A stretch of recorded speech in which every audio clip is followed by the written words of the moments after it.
Siasat licik Nanang, Gimbal, di pembunuh Sandi Permana, kelabui polisi potong rambut saat kabur. Nanang alias Gimbal, pelaku pembunuhan artis Sandi Permana, diketahui memotong rambutnya setelah menghabisi nyawa pemeran serial, Jemak Lampir, di tersebut. Kasubdit Resmob Ditreskrimum Polda Metro AKBP Resa Fiardi Marasabesi mengatakan, tindakan tersebut dilakukan Nanang untuk menghilangkan jejak dari pihak kepolisian.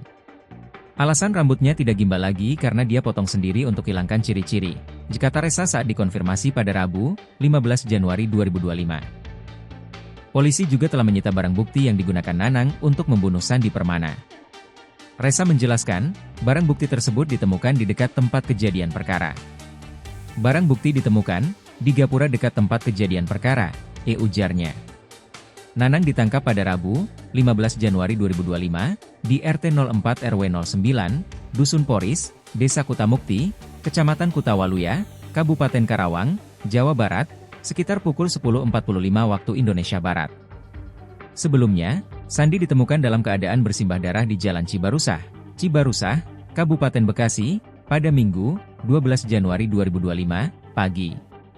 Sandi mengalami luka tusuk akibat senjata tajam di bagian leher, dada, dan perut. Saat pertama kali ditemukan oleh tetangga, Sandi masih bernapas, namun ia sempat pingsan sebelum dilarikan ke rumah sakit. Sayangnya, nyawa Sandi tidak tertolong dalam perjalanan ke rumah sakit. Informasi lebih lanjut mengungkap bahwa sebelum ditemukan bersimbah darah, Sandi sempat pergi ke sebuah danau untuk bertemu seseorang. Selain itu, Sandi juga diketahui sempat terlibat duel dengan pelaku sebelum akhirnya mengalami luka parah akibat tusukan senjata tajam.